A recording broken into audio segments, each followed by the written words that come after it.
Hi friends, എല്ലാവർക്കും സുഖമാണെന്ന് വിചാരിക്കുന്നു. അപ്പോൾ നമ്മുടെ മെഗാസ്റ്റാർ മമ്മൂക്കയെ നായകനാക്കിക്കൊണ്ട് വൈശാഖ് സംവിധാനം ചെയ്ത പുതിയ ചിത്രമാണ് ടർബോ. പേര് കേൾക്കുന്ന പോലെ തന്നെ നമ്മൾ കുറെ നാളായിട്ട് കാത്തിരുന്ന ഒരു സിനിമ കൂടിയാണ് ടർബോ.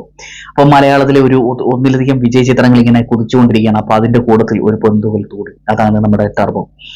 ശരിക്കും പറഞ്ഞു കഴിഞ്ഞാല് ആക്ഷൻ മാത്രമല്ല, ഒരുപാട് ഇമോഷനിലും ഒരുപാട് സെന്റിമെന്റൽ ഇഷ്യൂസും ഒക്കെ കൈകാര്യം ചെയ്യുന്ന ഒരു സിനിമ കൂടിയാണ് ടർബോ. ഈ സിനിമ സംവിധാനം ചെയ്തിരിക്കുന്നത് വൈശാഖാണ്. വൈശാഖ് മമ്മൂട്ടി കോംബോ എന്ന് പറഞ്ഞു കഴിഞ്ഞാൽ എല്ലാ സിനിമകളും തന്നെ നമുക്കറിയാം. പോക്കിരി രാജ പോലുള്ള എല്ലാ സിനിമകളും സൂപ്പർ ഹിറ്റുകളാണ്. അതുപോലെ തന്നെ വളരെ മനോഹരമായിട്ട് അതിന്റെ ഒരു ഫാമിലിയുടെ ഇമോഷനിലും, പിന്നെ ജോസ് എന്ന് വിളിക്കുന്ന മമ്മൂക്ക അവതരിപ്പിച്ച ക്യാരക്ടർ, അദ്ദേഹത്തിന്റെ ജീവിതത്തിൽ ഒരുപാട് പ്രശ്നങ്ങൾ നേരിടേണ്ടി വന്നിരിക്കുന്നു. ഇതൊക്കെയാണ് ഈ സിനിമ കൈകാര്യം ചെയ്യുന്ന വിഷയങ്ങൾ. മമ്മൂക്കയെ കൂടാതെ ഈ സിനിമയിൽ മറ്റു പ്രധാനപ്പെട്ട വേഷങ്ങൾ കൈകാര്യം ചെയ്തിരിക്കുന്നത് ശബരീഷ് വർമ്മ. അദ്ദേഹത്തിന് ഈ സിനിമയിൽ മികച്ച ഒരു വേഷം തന്നെയാണ് കിട്ടിയിരിക്കുന്നത്. അത് വളരെ മനോഹരമായിട്ട് ചെയ്യാൻ അദ്ദേഹം ശ്രമിച്ചിട്ടുണ്ട്, നന്നായി വന്നിട്ടുണ്ട്. പിന്നെ അതുപോലെ തന്നെ അഞ്ജനയാണ് ഈ സിനിമയിലെ നായികയായിട്ട് അഭിനയിച്ചിരിക്കുന്നത്. അഞ്ജനയുടെ പെർഫോമൻസ് ഒക്കെ വളരെ നന്നായിരുന്നു. പിന്നെ അത് കഴിഞ്ഞിട്ട് ഇങ്ങോട്ട് വരുവാണെങ്കിൽ ദിലീഷ് പോത്തൻ ഒരു എക്സലന്റ് പെർഫോമൻസ് ആണ് ഈ സിനിമയിൽ കാഴ്ചവെച്ചിരിക്കുന്നത്. പിന്നെ തമിഴിൽ നിന്നുള്ള ഒരുപാട് നടന്മാരുണ്ട്. സുനിൽ എന്ന് പറയുന്ന നടൻ നമുക്ക് ഒരുപാട് ഫേവറേറ്റഡ് ആയിട്ടുള്ള ആർട്ടിസ്റ്റ് ഉണ്ട്. അങ്ങനെ നമ്മുടെ ജോണി ആന്റണി, അങ്ങനെ ഒരുപാട് താരനിരകൾ. പിന്നെ ബിന്ദു പണിക്കർ ഗംഭീര പെർഫോമൻസ് ആണ്. മമ്മൂക്കയുടെ അമ്മയായിട്ടാണ് ഈ സിനിമയിൽ അഭിനയിച്ചിരിക്കുന്നത്. എന്താ പറയാ, അവര് നമുക്ക് ഓൾറെഡി അറിയാം, ഭയങ്കര ടാലന്റഡ് ആയിട്ടുള്ള ഒരു ആക്ട്രസ് ആണ്. അവർ അത്രയും മനോഹരമായിട്ട് ഈ സിനിമ ഈ വേഷം കൈകാര്യം ചെയ്തിട്ടുണ്ട്. അപ്പം ഈ ജോസ് നാട്ടിൽ ഒരുപാട് പ്രശ്നങ്ങൾ കാരണം വേറൊരു സ്ഥലത്തേക്ക് പോകുന്നതും അവിടുത്തെ കുറെ ഇഷ്യൂസ് ജോസിന്റെ തലയിലോട്ട് തന്നെ വന്നു ചേരുകയാണ്.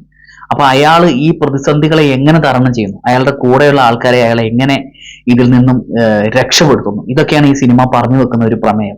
നമുക്ക് എപ്പോഴും ഇങ്ങനെ ഇമോഷൻ, അതിന്റെ കൂട്ടത്തിൽ ഒരുപാട് ത്രില്ലിംഗ്, ഫൈറ്റ്, ഇതൊക്കെയുള്ള സിനിമകൾ കാണാൻ ഇഷ്ടമുള്ള പ്രേക്ഷകരാണ്. അപ്പം നമ്മൾക്ക് എല്ലാവർക്കും ഇഷ്ടപ്പെടുന്ന ഒരു സൂപ്പർ മൂവി തന്നെയായിരിക്കും ടർബോ. എനിക്ക് ഓൾമോസ്റ്റ് സിനിമയുടെ എല്ലാ സംഭവങ്ങളും നന്നായിട്ട് ഇഷ്ടപ്പെട്ടു. ഓൾമോസ്റ്റ് ക്യാമറ നന്നായിട്ടുണ്ട്. പിന്നെ അതുപോലെ തന്നെ ക്രിസ്റ്റോസേവറിന്റെ മ്യൂസിക് നന്നായിട്ടുണ്ട്.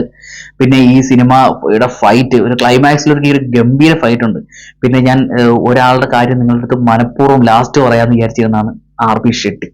ഒരു രക്ഷയില്ല അദ്ദേഹത്തിന്റെ പെർഫോമൻസ്. നമ്മൾ അദ്ദേഹത്തിന്റെ സിനിമകളെല്ലാം കണ്ടിട്ടുണ്ടാവും. അദ്ദേഹം എന്താണ് ശരിക്കും പറഞ്ഞാൽ അദ്ദേഹം ജീവിക്കാന്ന് പറഞ്ഞു കഴിഞ്ഞാൽ, ഒരു വില്ലനെ കണ്ടു കഴിഞ്ഞാൽ ഓൾറെഡി നമ്മളൊന്ന് പേടിക്കും. ആ ഒരു പേടി നമുക്ക് അയാൾ വന്ന് ഇറങ്ങുന്ന സമയം മുതൽ നമ്മുടെ മനസ്സിൽ ഇങ്ങനെ ഉണ്ടാവും. ആ ഒരു ഭയം, നമ്മുടെ നായകൻ ഇയാളുടെ മുമ്പിൽ എങ്ങനെ മുട്ടി നിൽക്കും, അതൊരു വില്ലന്റെ വിജയമാണ്. ശരിക്കും ഷെട്ടി ഞെട്ടിച്ചു കളഞ്ഞു. ഒരു രക്ഷയില്ലാത്ത പെർഫോമൻസ്.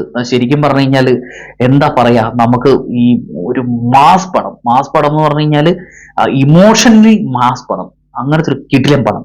അപ്പൊ എല്ലാവരും തിയേറ്ററിൽ പോയി തന്നെ പടം കാണുക. അഭിപ്രായങ്ങൾ നമ്മുടെ വീഡിയോയുടെ താഴെ കമന്റ് ആയിട്ട് എഴുതിയിടുക. അപ്പോൾ ബൈ, കാണാം അടുത്ത റിവ്യൂമായിട്ട്.